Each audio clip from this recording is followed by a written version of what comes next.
Oh, nice. Okay. We went to steal some pizza and then he left again. Yeah. Okay. Just steal some pizza. That's cool. That's very handy. So the timing of the exam was perfect for that purpose. Apart from the entertainment factor, it was probably a bit lower than usual. Cool. Two things. Number one, thanks for coming. Number two, so I'm very happy that there's only so few students, because that means they don't have an opportunity to throw any eggs or tomatoes at me. Because Petter made me aware of a tool that I should have made you aware of a long time ago.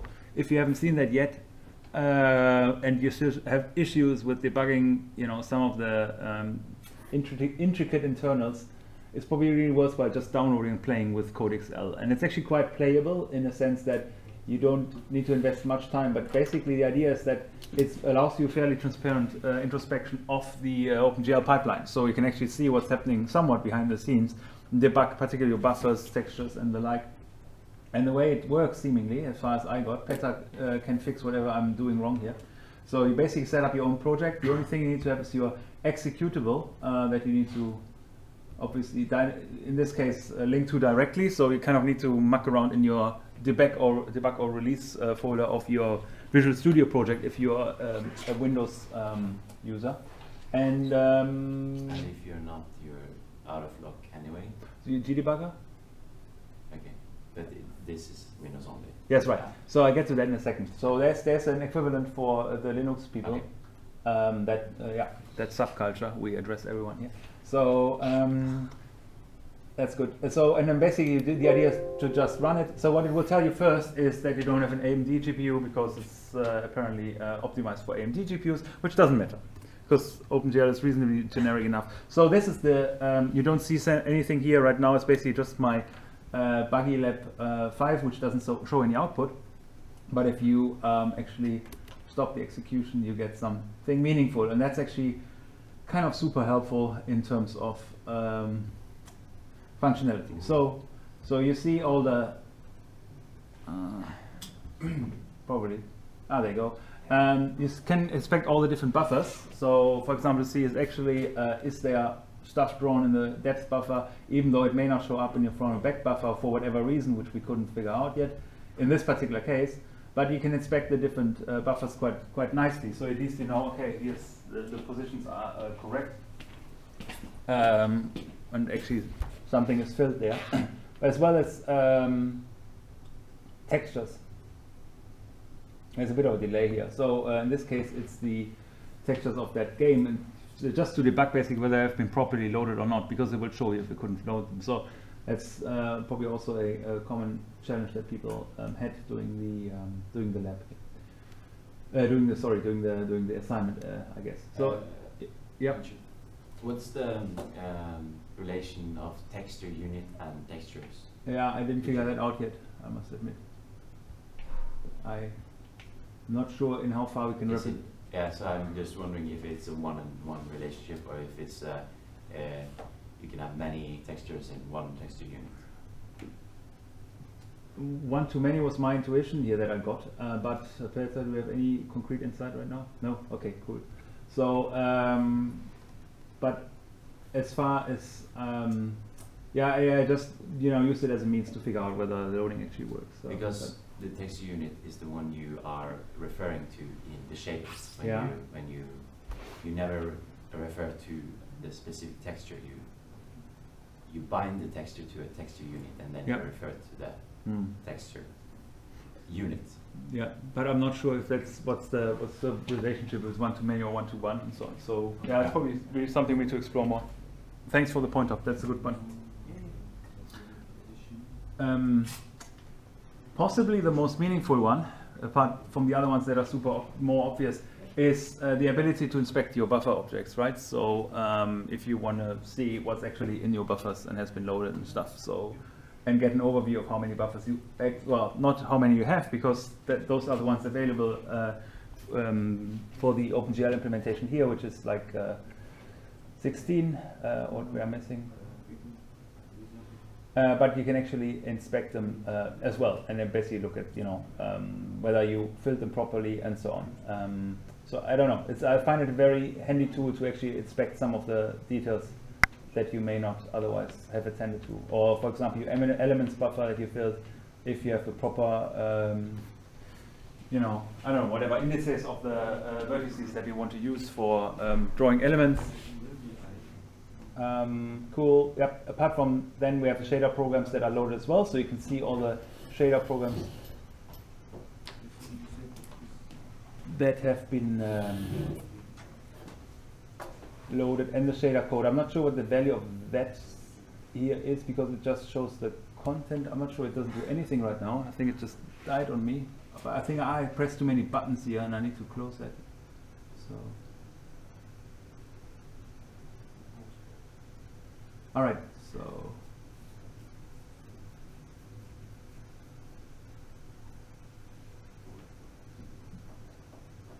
Shows me some internals.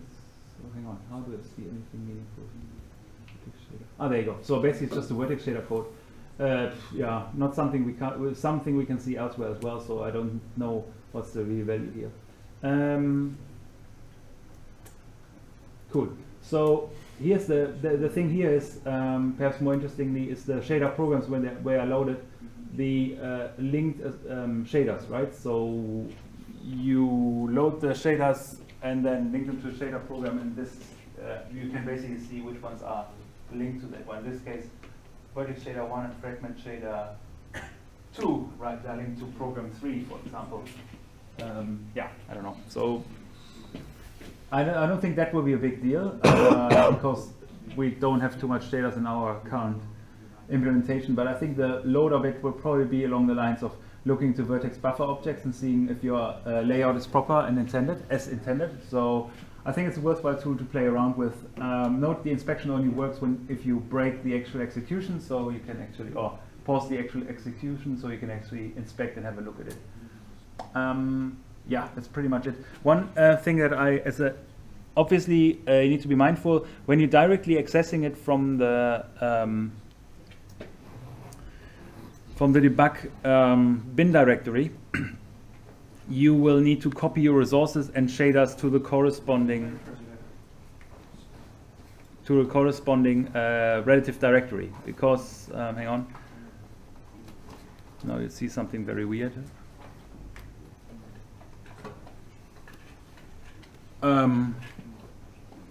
So for example, the executable sits here in the debug folder right now. So, but obviously you need to link the corresponding, or copy the corresponding, include the shaders are in this case contained in that folder, and other resources as well. So the relative paths will work. Otherwise you won't find them because you're directly executing without Visual Studio context in this CodeXL tool. That's what I noticed most obviously. So. But apart from that, it's quite straightforward. So you can just continue developing and just need to ensure that you keep those references straight. But it's actually quite helpful to explore your code. So much about this. I should have told you that in the first week. But now in week 7, it's probably timely to make up for that. So I think it's a good point to show this. Definitely. Because now I know what it means. If you show this first week, I wouldn't care about that you can look at all the VBOs and EBOs because I didn't know what it was. Cool. Okay, yeah, it's a different angle ahead. Cool. So now I'm really, I have to get this. Right. Because this was just a black box. That's right. And you're making the point here, what IMG debugger. So the conceptual predecessor seems to be GDebugger. And the Windows version still exists and it's available on dubious websites, but forgive my, I have this tab addiction, I can't get rid of it.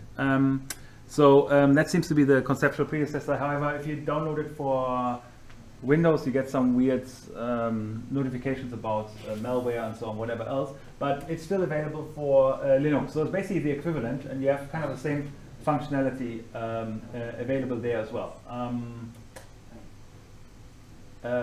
Yeah, so it's a bit of hacking around. There's a deb package available, and I think Ahmed tried to run it on his Linux machine. We had some issues, but you need to apparently download the code directly from Git repository, build it, and run it from there. So then it seems to work properly.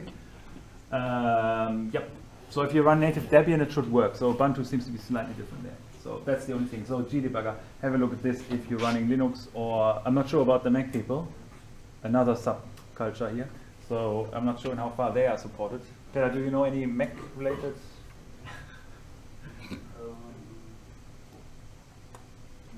No? I think what I was checking is Codex should run on Windows. Yeah? Yeah. Right, okay. yeah. You can run GDebugger on all operating systems. Yes, yes.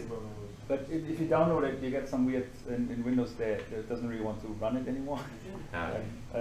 But it possibly works, actually. Please. There are other tools as well. Yep. If you just search for OpenGL debuggers, you will find Chronos has a list of them. So, for instance, I'm trying to use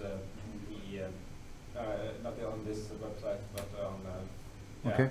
So I'm trying to use one that is named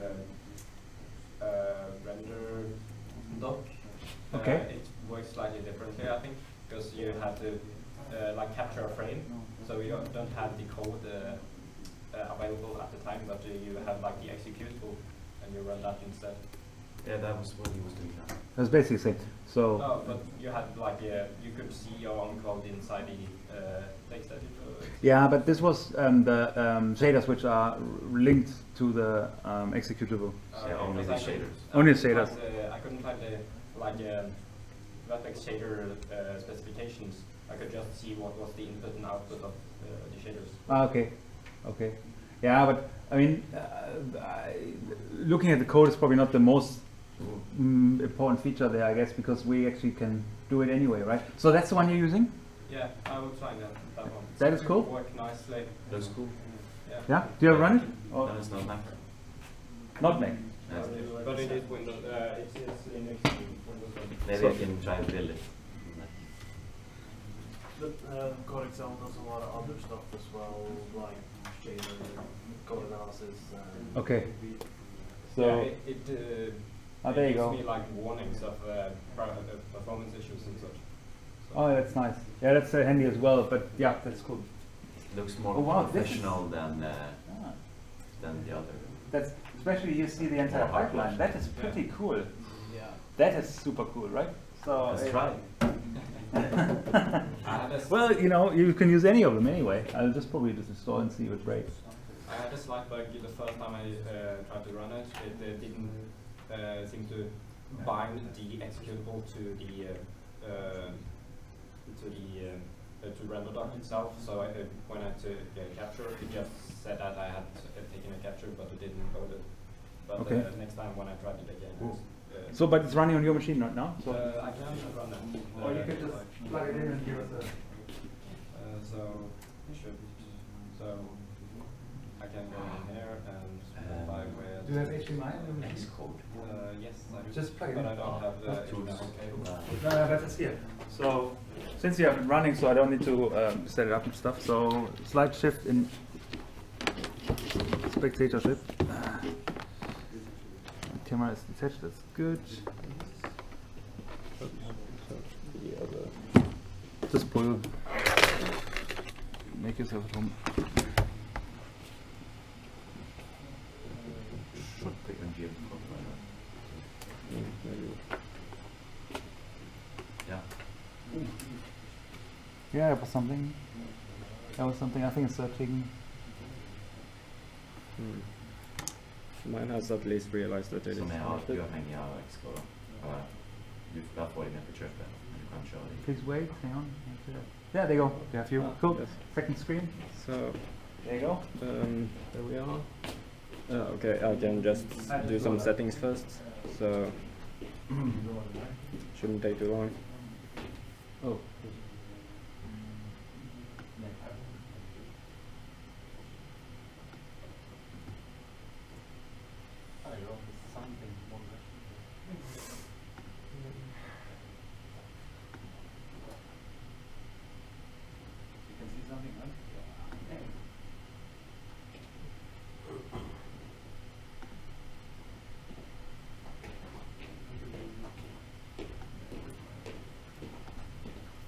Oh, yes, Vulkan support as well.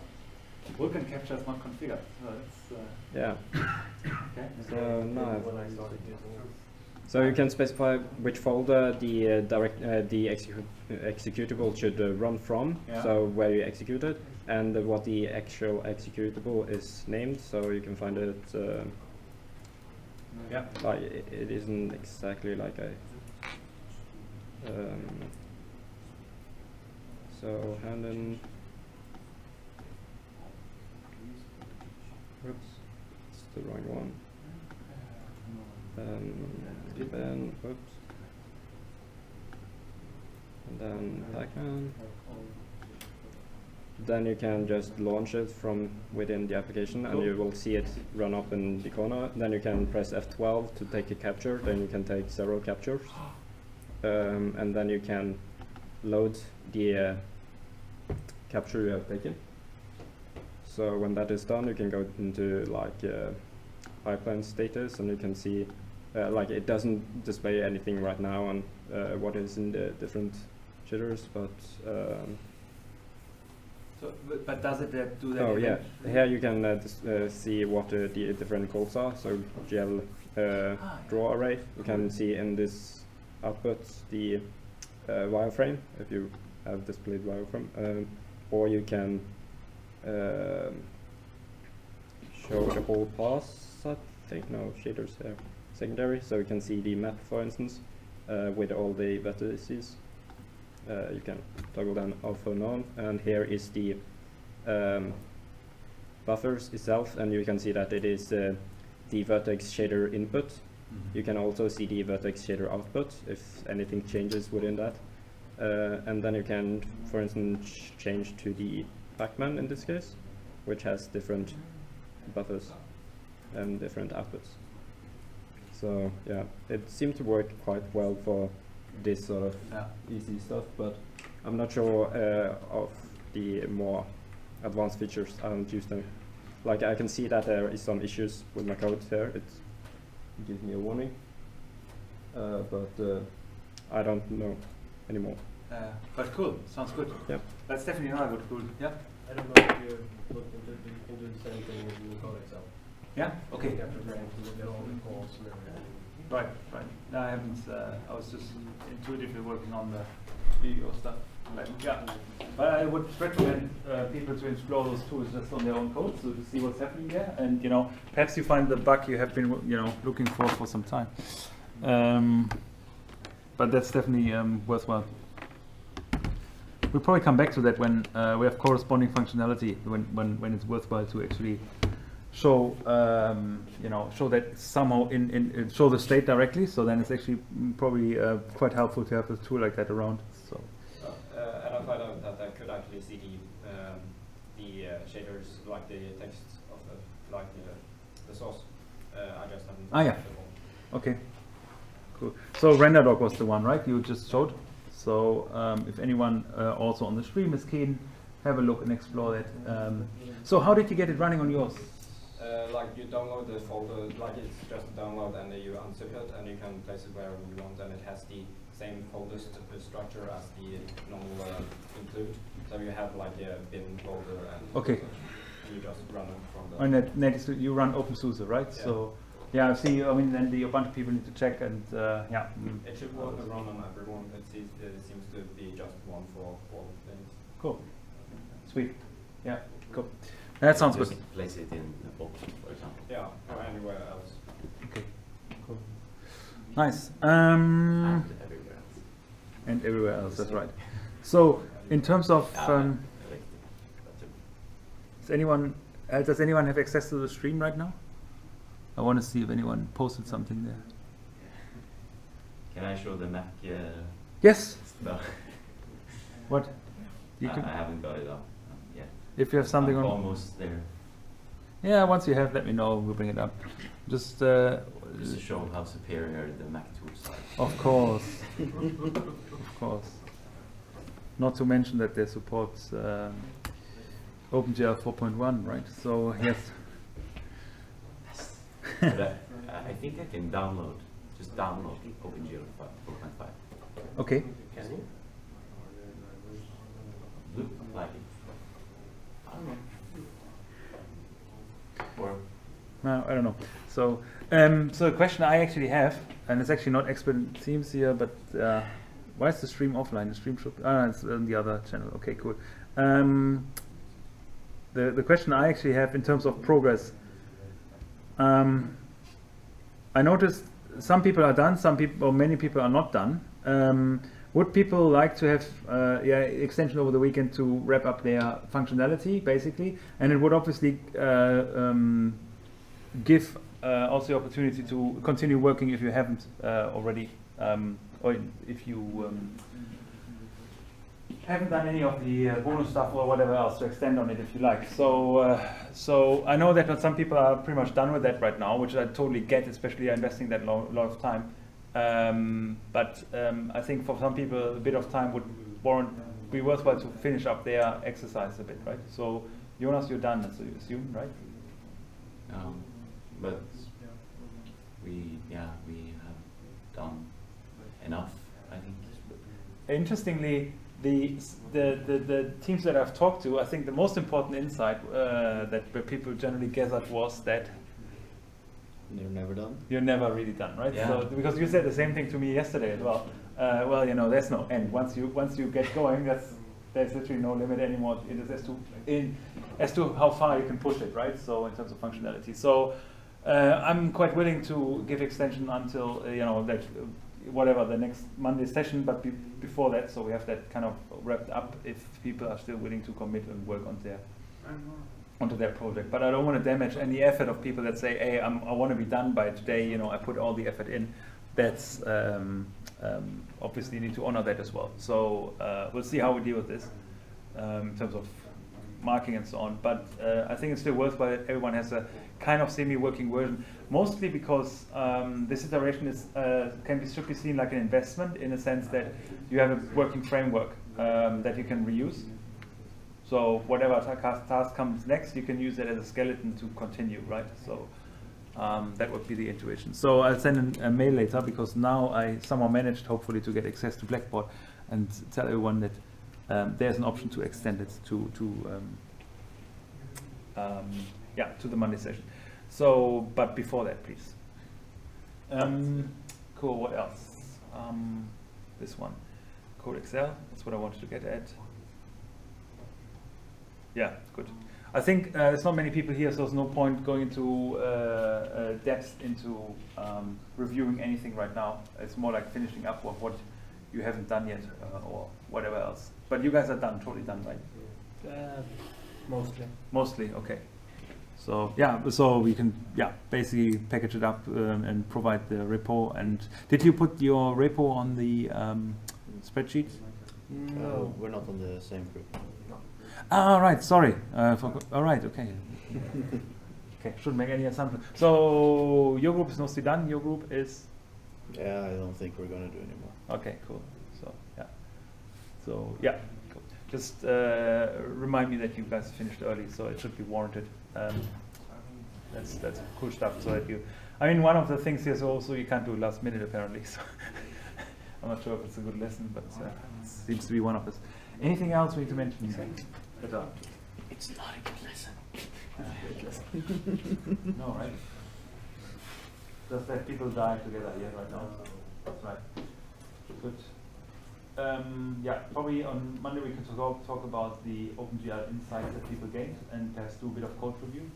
You know, throw one good solution up, and then you can share your insights about OpenGL.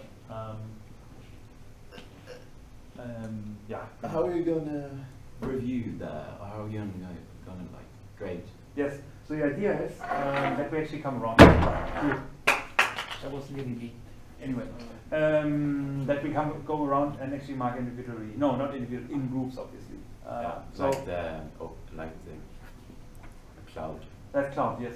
Like the last thing. I'm not sure. I had the impression that was at least the feedback we got, that the feedback would be better than submitting it and only get a mark. Yeah. Right. I suppose, or some simple spreadsheet thing. But the idea was really that you know, you can interact, and also we understand the intuitions as to what you do, because one of the insights, again, the example is that pretty much everyone's code structure and so on is totally, you know, can be totally different, or organization in the buffer of the buffers and so on can be quite diverse here. So it's not necessarily uniform. There are various different approaches of how people attacked it. So it will be a lot easier if they actually explain to us what they thought they were doing, whether or not it worked out, as opposed to us guessing what they were doing and perhaps guessing wrongly or whatever else, right? So because there may be some cleverness that, well, I may at least oversee. So that's the idea. So we'll probably come around having a marking thing like in cloud and just do it project by project. Plus there shouldn't be too many projects anyway, so it should be relatively straightforward. And yeah, so that's the idea. So yeah, so you should get kind of an immediate feedback, not necessarily the mark because it needs to be collected, but the feedback in terms of functionality. Yeah. Cool. Well, the rest, that's happy hacking, I guess, because today was Friday, yes. But I was quite explicit about the fact that it's only about finishing up. So no explicit lecture today. No, that's cool. Sorry? Did you get that No, we are done. Work on it through the weekend also? Hey, awesome. Good. Yeah. There you go. So I was looking at the stream, you were looking at the class. Very good. So now we have synchronized the information that you have over the weekend to do it. I'll send another message on that one because I want everyone to kind of finish up their project to some extent. One of the key benefits is that you have your own framework for next time, right? So because it's not so much a Pac-Man thing, but really rather getting the code organized and having your mental concepts straight, as opposed to disrupting that right now, because you guys still seem to have a flow going there. I didn't want to disrupt this, but in lectures I wouldn't necessarily appreciate it, but right now whatever, because it's just a lab setting right now. So you guys are good. You are on your feet as well. Yeah, cool. I guess yeah. Yeah, if any questions, then there's some people on the stream. I don't see any chats going on here right now, do I? So you're on the stream, I'm on the stream. Oh. Is there another person in this room who's on the stream? Yeah. Self-referential. Okay, it doesn't really help, so no one on the stream then. No, Okay. I'm not on the stream, but I'm looking at the front page of the stream, but I haven't clicked. Okay. I just see that it's the direct Okay.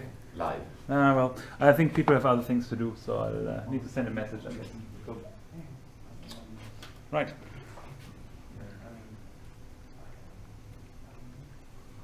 That was pretty much it from my side.